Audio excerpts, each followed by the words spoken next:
I ara farem uns minutets a Montitxelvo, a la Vall d'Albaida, perquè han passat ja quasi 5 mesos de l'incendi que va cremar 2.500 hectàrees.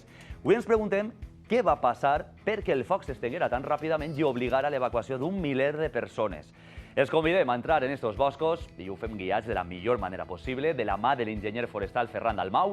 Veuran que les terres àrides i l'abandonament arbori de les serralades es convertiren en un bon combustible per a les flames. Ens hem traslladat a l'incendi de Montitxelvo, que va ser en 2023, a finals de 2023.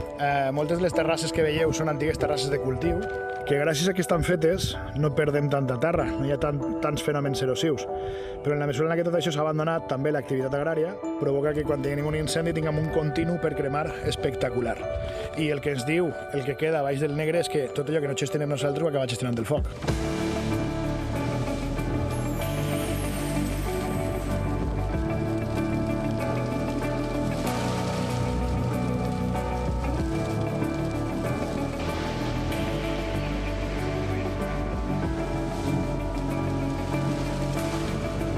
Vostès veuran una volta cremat que tots són bancalets.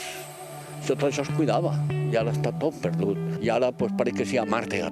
Se veuen tots els marges treballats d'aquella època de les persones que tenien així les oliveres o el que plantaven, es veu tot. Era tot una pinar, tot verd, i ara s'ha convertit tot en algo que pareix una altra cosa que no sabem el que és.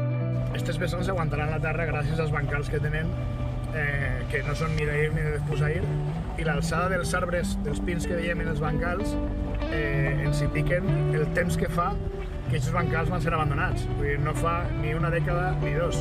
Fa moltes dècades que aquests bancals van ser abandonats, però gràcies a la seva existència encara tenim terra i això farà de banc de llavors. Una unitat de bombers forestals pot atacar un incendi mentre està per baix de 10.000 quilowatts per metre lineal. El calefactor que teniu a casa d'aire són 2 quilowatts. Doncs imagineu, en un metre lineal de foc, 5.000 d'aquests calefactors, fins a això se pot atacar d'un incendi forestal. A partir de 10.000 quilowatts estem fora de capacitat d'extinció. L'incendi no se pot parar amb els mitjans dels que disposem. Per exemple, a Catalunya se va registrar un incendi que va tindre 127.000 quilowatts per metre lineal de foc, és a dir, 12,7 vegades la capacitat dels bombers per apagar l'incendi. Per això és important la gestió forestal, per això és important tindre hectàrees en les quals reduïm la càrrega de combustible. I és especialment important la distribució espacial, és a dir, tenim que trencar les escales que pugen fins a aquestes copes. Podem tindre molts arbres, però si per baix no tenen matoll, no tenen molt de matoll, o almenys el matoll que tenen no és matoll mort i sec, evidentment aquest incendi propagarà d'una forma molt menys agressiva i serà més fàcil poder-lo apagar.